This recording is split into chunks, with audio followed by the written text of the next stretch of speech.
Chers amis, bonsoir.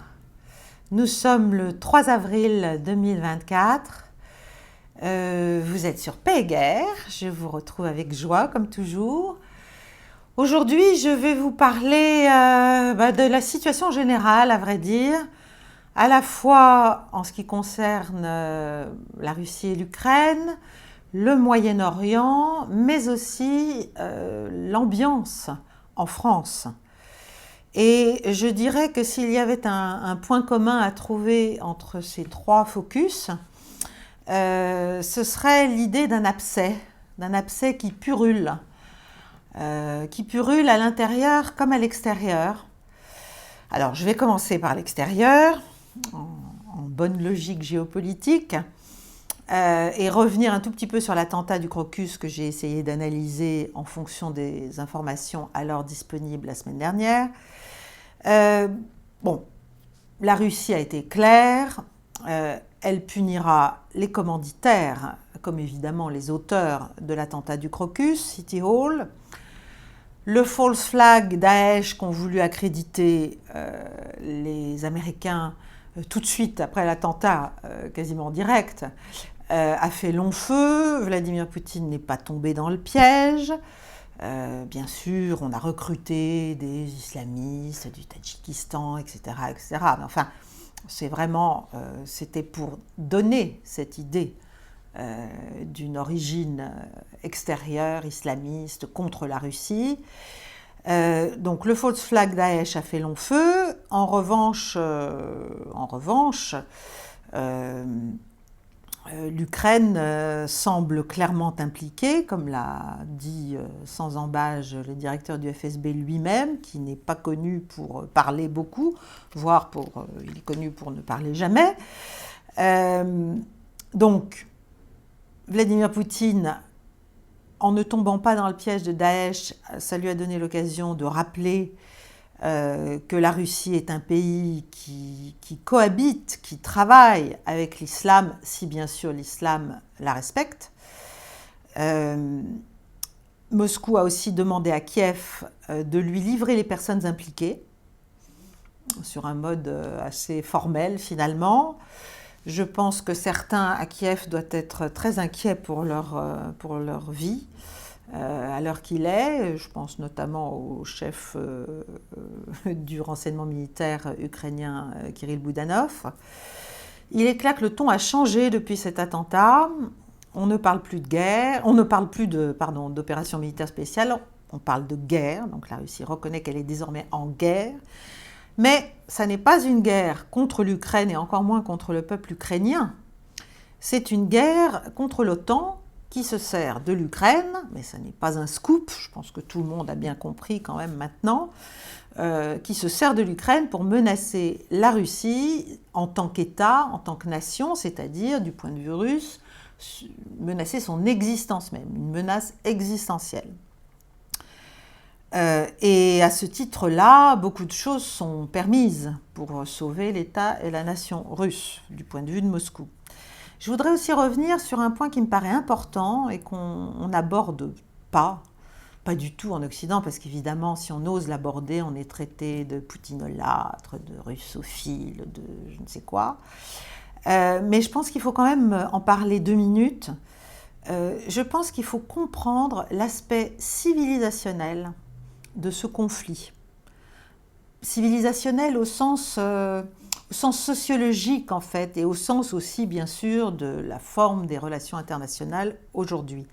Il y a un poids de l'exemplarité, à mon avis, du point de vue des dirigeants russes, dans leurs actions vis-à-vis du reste du monde. Bien sûr, pas vis-à-vis de l'Occident qui ne croit pas une minute à l'exemplarité du modèle russe ou des actions russes, mais il faut quand même comprendre que la Russie considère qu'elle est la garante d'une certaine vision du monde, mais aussi d'une certaine vision des sociétés occidentales. Elle s'est longtemps, et à mon avis, elle se considère toujours comme un morceau d'Occident. Et donc il y a une forme de profondeur qui même peut confiner au mysticisme de la vision d'un Vladimir Poutine, dont il faut prendre la mesure. On peut trouver ça idiot, scandaleux, excessif, outrancier, n'importe quoi. Mais c'est quelque chose qu'il faut comprendre. Pour lui, et il le dit dans ses interventions, et d'ailleurs Sergueï Lavrov, le ministre des Affaires étrangères, le dit aussi, l'Occident est en train de tomber moralement, non seulement géopolitiquement, politiquement, mais aussi moralement, au plan de la forme même, de l'évolution même de nos sociétés. L'empire du mensonge se dévoile, bon, ça dans tous les domaines, mais ça aussi, on peut quand même trouver quelques validités à cette assertion. Le monde basé sur des règles, comme nous aimons à vouloir le défendre et le définir, doit tomber, doit finir, mordre la poussière. Et c'est aussi l'objectif, sans doute, de l'action russe aujourd'hui, pour qu'on revienne à un ordre international fondé sur le droit, c'est-à-dire sur les Nations Unies, sur la Charte des Nations Unies, sur l'égalité entre les États, sur la non-ingérence, sur l'impossibilité d'aller faire la guerre à un pays simplement de notre propre initiative. Donc, la Russie se voit comme je pense, comme un îlot, je vais oser le mot, de pureté, des valeurs traditionnelles. Voilà, la famille, la religion, la spiritualité. Voilà, une vision assez classique en fait, mais qui évidemment n'a plus du tout cours dans nos sociétés à nous, ou seulement dans des tout petits îlots. En tout cas, vision d'un certain bon sens sociétal, et évidemment elle est servie par sa vitalité et son autonomie politique et économique, et surtout économique croissante, parce que il faut comprendre que la production russe, à la faveur des sanctions et à la faveur de cette guerre, en fait, est en train de reprendre énormément d'énergie. Les Russes produisent de plus en plus tout ce qu'il leur faut. En tout cas, ils se libèrent de la dépendance occidentale. Voilà, certes, ils n'ont pas le choix, mais ils y arrivent. Et on voit bien qu'il y a cette attraction, notamment de la part de l'Asie et de l'Afrique, pour les produits russes, au-delà du gaz et du pétrole, qui est très très forte. Donc si on ne comprend pas ça, on ne peut pas faire une analyse des moteurs du succès diplomatique et politique de la Russie et de Vladimir Poutine dans le monde, partout, sauf en Occident, parce qu'il incarne en fait un renouveau, un possible sursaut et une renaissance en fait, qui va très au-delà du sort de son propre pays, si vous voulez, ou du conflit ukrainien. Bon, voilà, ça c'était une petite parenthèse, mais je pense que c'est quand même une dimension qu'il faut comprendre quand on écoute les responsables russes, au-delà du traitement du conflit et du tragique du conflit ukrainien lui-même. Il faut comprendre un peu d'où la Russie tire-t-elle sa force de conviction, qui est indéniable. Même si elle ne marche pas avec nous, elle marche avec beaucoup d'autres.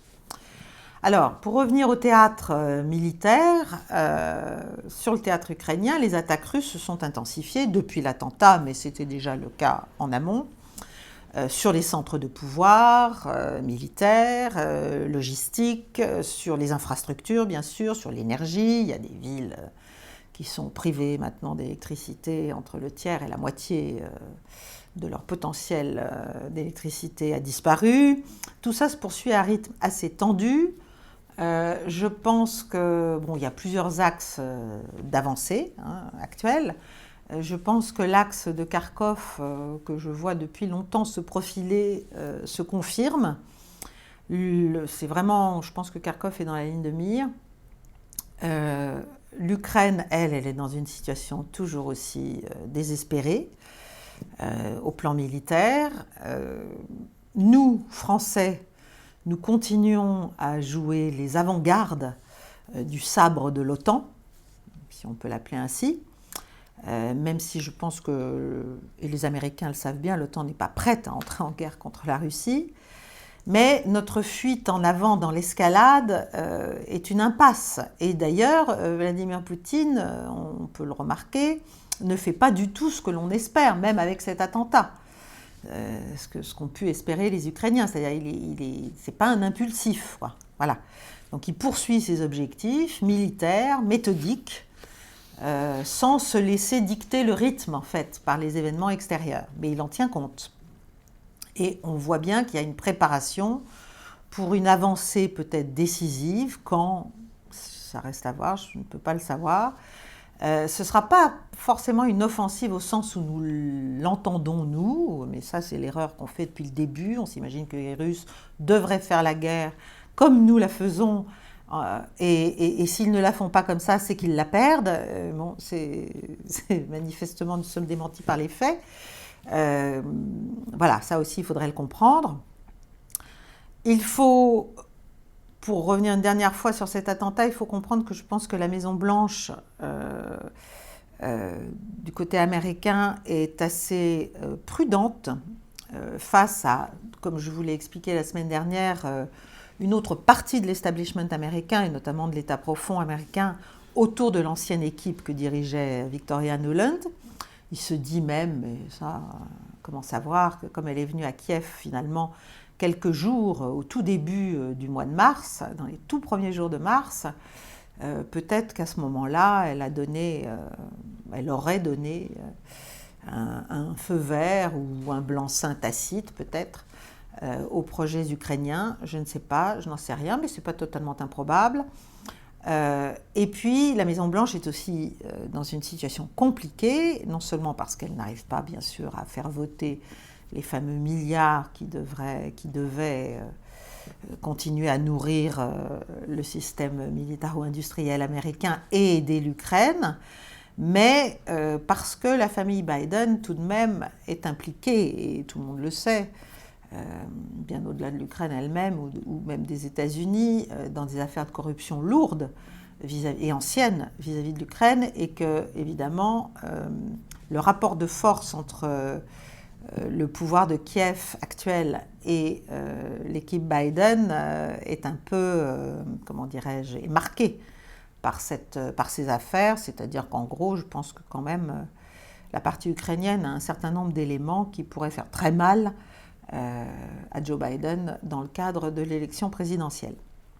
Bon, voilà, c'est ce qu'on peut dire. Je voudrais maintenant revenir dans un second temps sur ce qui se passe au Moyen-Orient, parce que là, la tension monte et il y a des risques de dérapage maintenant quand même très sérieux. Mon analyse est la suivante. Israël, qui est dans une position délicate vis-à-vis des buts affirmés de guerre, hein, c'est-à-dire de guerre contre le Hamas pour son élimination totale, le retour de tous les otages, etc. Tout ça ne se passe quand même pas aussi bien que prévu. Et donc Israël joue l'escalade du conflit et l'extension du conflit pour forcer une implication américaine. Voilà, contre la volonté probablement de la Maison-Blanche. Biden, bien sûr, autorise toujours les fournitures d'armes qui nourrissent l'offensive israélienne actuelle dans la bande de Gaza et les dégâts terrifiants que subissent les populations civiles. Je ne parle même pas de la famine ou d'autres choses. Mais Biden, il est aussi de plus en plus contraint par l'évolution de son électorat démocrate et de son électorat juif démocrate. Et là, c'est quand même important, je pense qu'il faut en parler un petit peu. Ce qu'on observe, enfin les analyses qu'on peut voir et obtenir, montrent qu'au sein du Parti démocrate, la partie jeune de l'électorat démocrate, juif, mais pas seulement, fuit pour aller chez les républicains, ce qui peut avoir des implications dramatiques, notamment dans certains swing states comme le Wisconsin, pour le scrutin de novembre. Donc si vous voulez, les vieux, entre guillemets, ceux qui ont plus de 35-40 ans, on va dire, restent, de confession juive, restent dans le parti républicain, dans le parti démocrate, pardon, mais la jeunesse, elle est impactée par d'autres mouvements, parce que d'abord, cette guerre qu'Israël mène à Gaza transforme en fait profondément la gauche américaine, enfin la gauche américaine. Encore une fois, la gauche américaine n'a rien à voir avec la gauche française, c'est la gauche au sens parti démocrate. Bon, c'est quand même aussi des libéraux, très libéraux. Donc la solidarité avec les Palestiniens est très importante, et elle devient de plus en plus importante, et elle égale presque d'autres préoccupations sociétales, environnementales.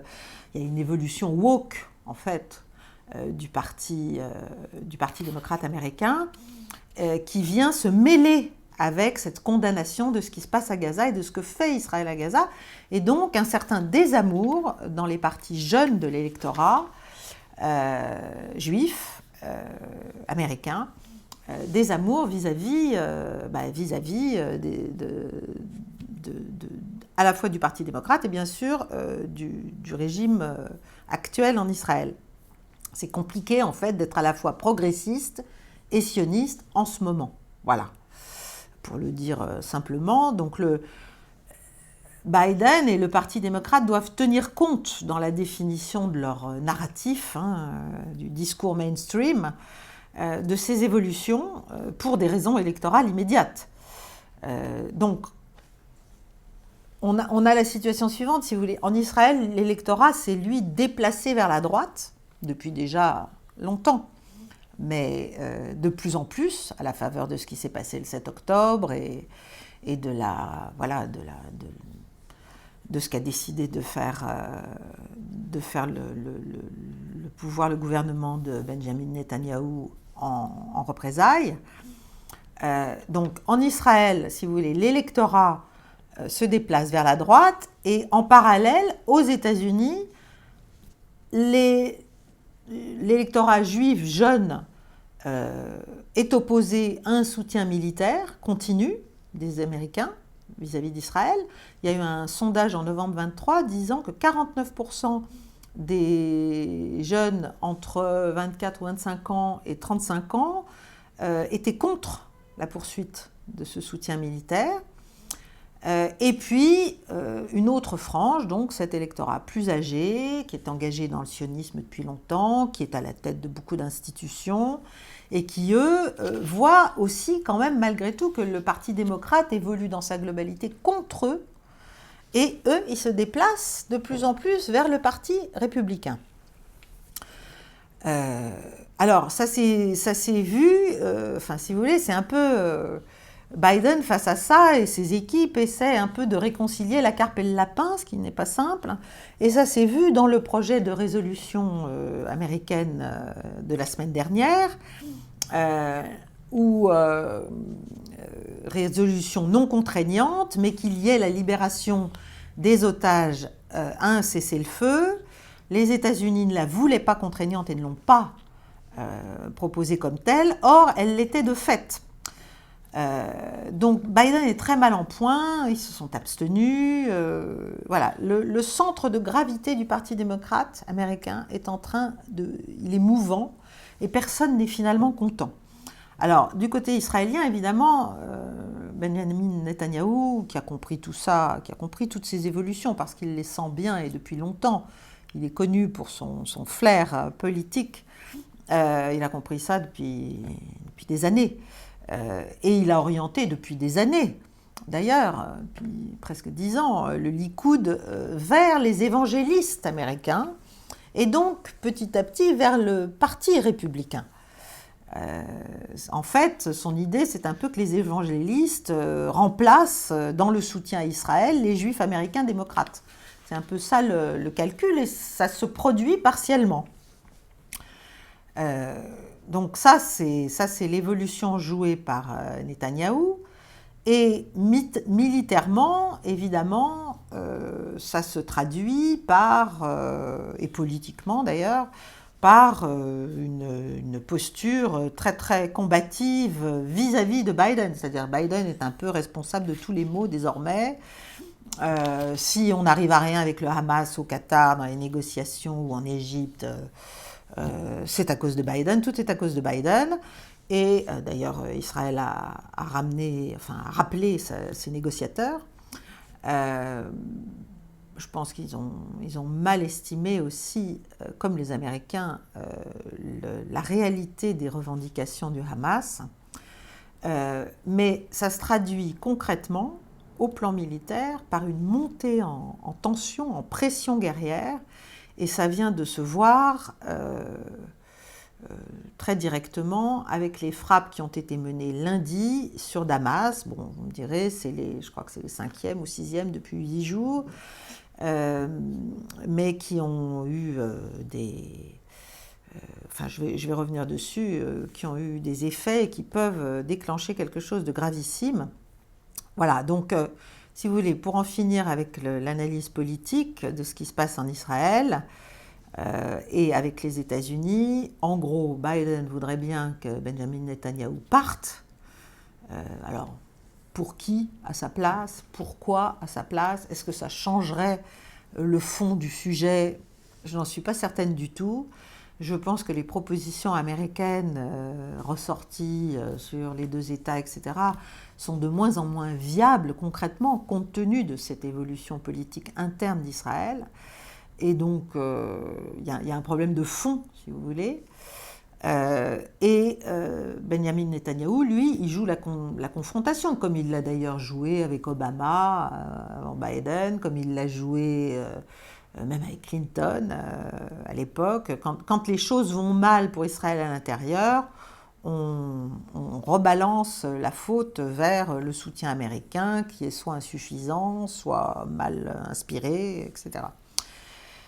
Bon, et Biden, lui, il faudrait qu'il obtienne quelque chose quand même à propos de Gaza et à propos des otages vis-à-vis de son électorat.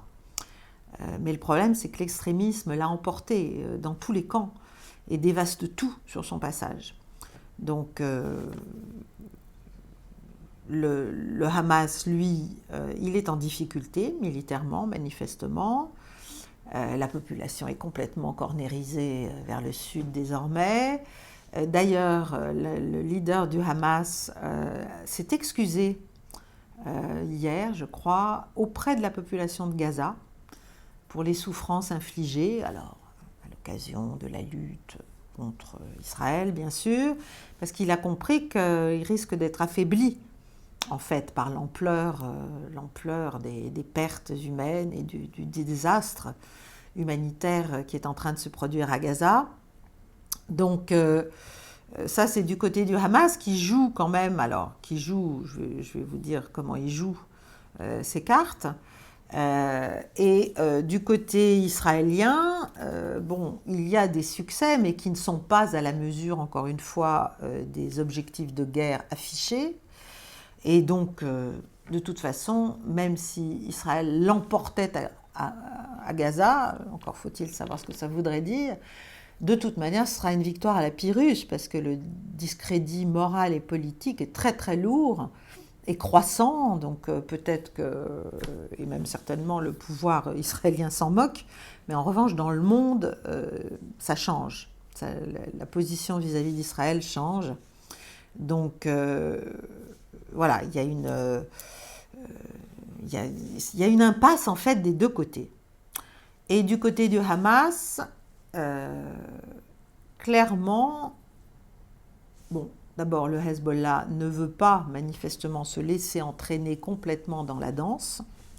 Le front Houthi porte des résultats, mais pas suffisamment non plus pour gêner Israël. Et on peut penser que désormais, il s'agit d'essayer de déstabiliser éventuellement la Jordanie pour pousser Israël à venir à son secours. Et il y a eu des manifestations monstres pro-palestiniennes en Jordanie il y a quelques jours. Donc il n'est pas impossible que le Hamas joue cette carte, qui est une carte extrêmement dangereuse, évidemment, au plan du dérapage et de l'extension du conflit de manière régionale. C'est extrêmement dangereux, extrêmement dangereux, ce jeu du Hamas. Est-ce que ça provoquera la réaction israélienne attendue? Est-ce que ça le contraindra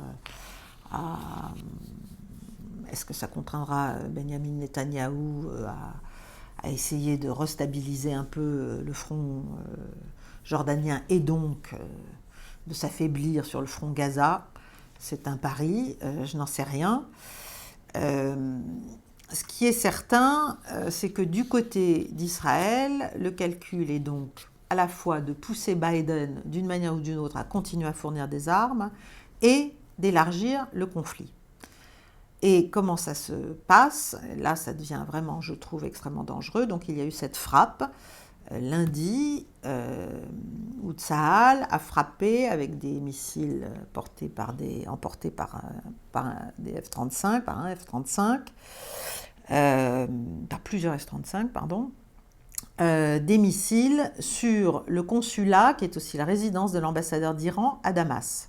6 missiles, 11 morts, et parmi ces morts, des personnes très importantes, très symboliques et très importantes militairement pour l'Iran. 3 généraux des gardiens de la Révolution, le chef de la force Al-Quds, donc des gardiens pour le Liban et la Syrie, son ami et adjoint, toujours en charge du Liban et de la Syrie, et le chef d'état-major de cette même force. Donc là, on décapitait quand même très lourdement la tête, si vous voulez, du dispositif iranien de protection, enfin, qui est mis en protection de la Syrie, mais qui est mis aussi, bien sûr, qui gêne Israël sur le fond et sur la forme. Et surtout, ils ont attaqué, enfin, ils ont dévasté, ça n'existe, c'est un endroit qui n'existe plus, un consulat iranien. Alors, les réactions ne se sont pas faites attendre. Le ministre des Affaires étrangères iranien a dit que l'Iran répliquerait durement partout dans le monde, pas seulement dans les implantations du Mossad en Irak comme ils l'ont déjà fait ou en Syrie. Il a rappelé qu'attaquer évidemment une ambassade iranienne, c'est une ligne rouge parce que c'est comme attaquer l'Iran directement. Mais ça, les Israéliens le savent bien, c'est pour ça qu'ils l'ont fait. Et quant au guide suprême Khamenei, mardi, il a dit que, je le cite, « L'entité sioniste maléfique recevra son châtiment et nous lui ferons regretter le crime qu'elle a commis. » Voilà, donc on en est là, on en est à ce type de déclaration.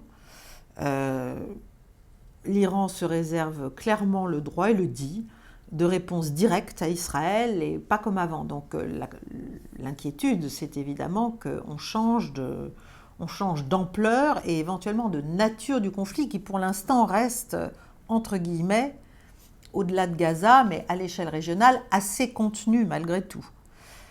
Donc voilà, tout ça pour dire que moi je pense que si Israël poursuit, et bien sûr je termine, le ministre de la Défense israélien a dit que désormais Israël ne serait plus dans une position défensive mais offensive et attaquerait partout au Liban, s'il le faut, et partout, voilà, partout.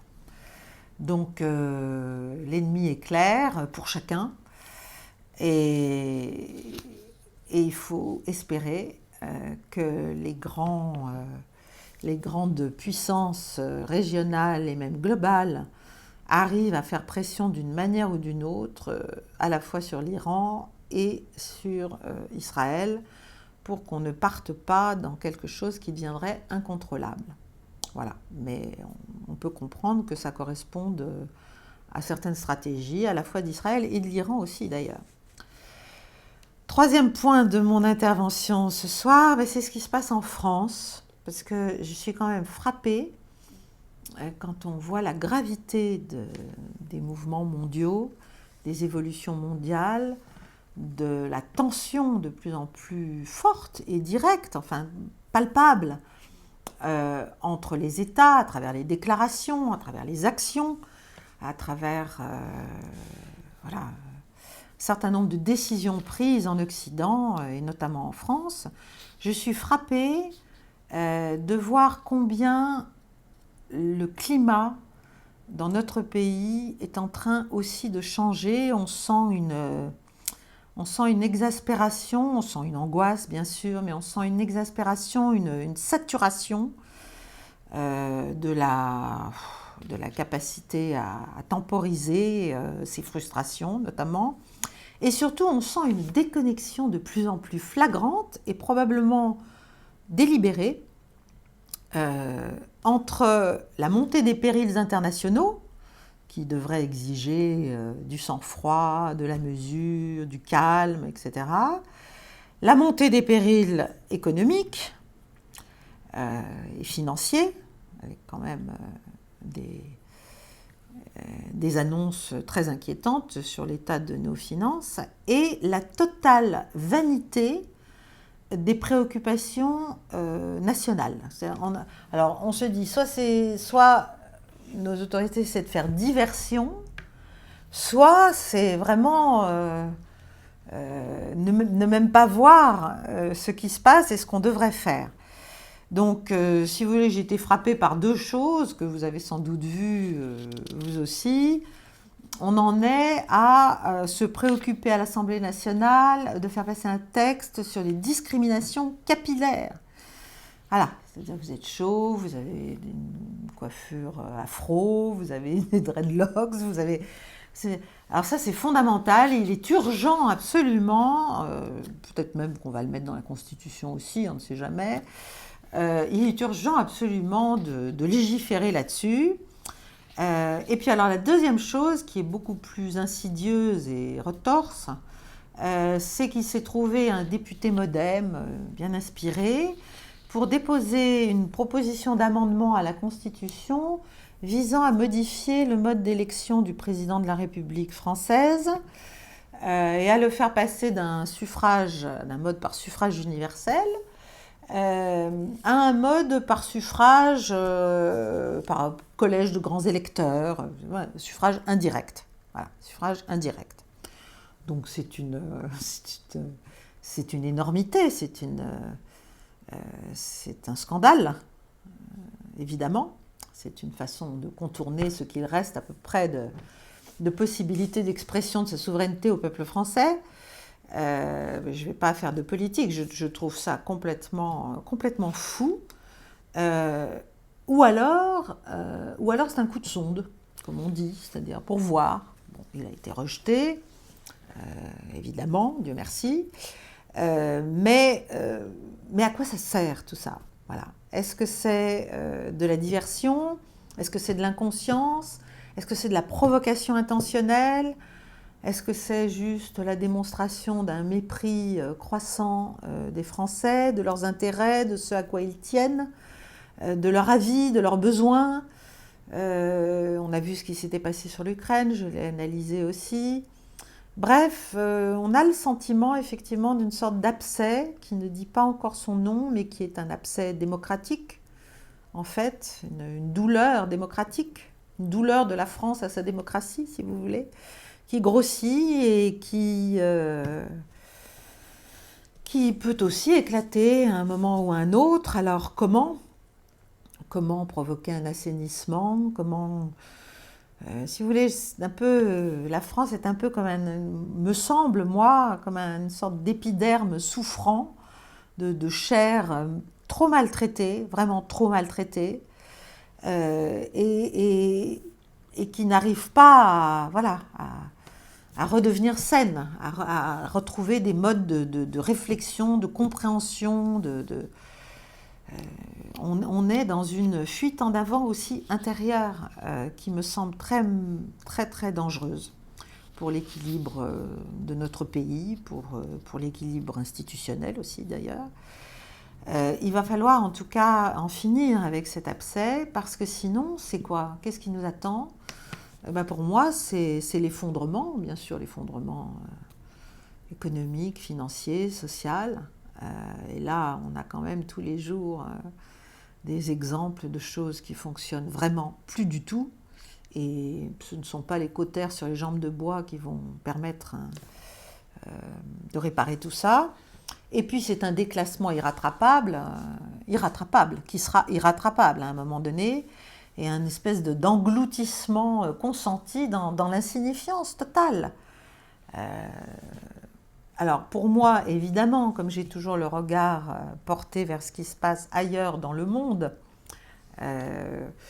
je pense qu'il faudrait déjà être capable en matière internationale de repositionner notre pays à l'avant-garde, non de la provocation ou de l'aggravation des tensions, mais à l'avant-garde de l'apaisement, de la recherche de la paix, de la reprise d'un dialogue.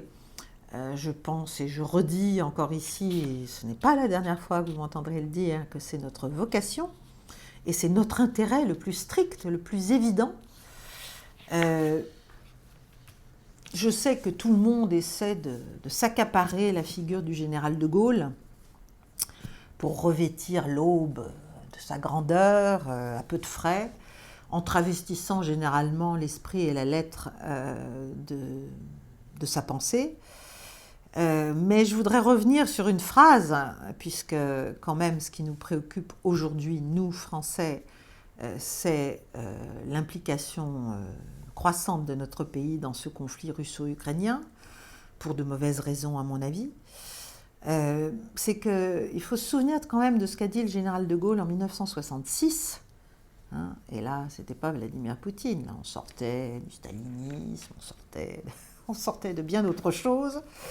Quand il a voulu faire un traité de coopération avec l'Union soviétique à l'époque, il est allé à Moscou en juin 1966 et il a fait un très beau discours et j'en extrais une phrase que je laisse à la réflexion, à votre réflexion. Il a dit « Pour la France et la Russie, être unie, c'est être forte. Se trouver séparée, c'est se trouver en danger. » Voilà. Et je vous invite à réfléchir à cette phrase, non pas à l'aune de l'immédiateté du conflit russo-ukrainien dans lequel on s'est laissé prendre, comme tout le monde d'ailleurs, depuis 2 ans, et depuis plus longtemps à vrai dire, pour des intérêts qui ne sont pas les nôtres, mais à l'aune du temps long, à l'aune de la réalité géostratégique de notre continent européen au sens large, très large, et même eurasiatique. Et je pense que malgré tout, cette phrase est toujours d'actualité. Elle invite à réfléchir, voilà, très en avant, à penser à 5, 10 ans, 15 ans, 20 ans, et à se demander comment sortir désormais de la galère dans laquelle nous nous sommes laissés entraîner. Voilà, je vous remercie de votre écoute. Je vous retrouve la semaine prochaine à la même heure, mercredi.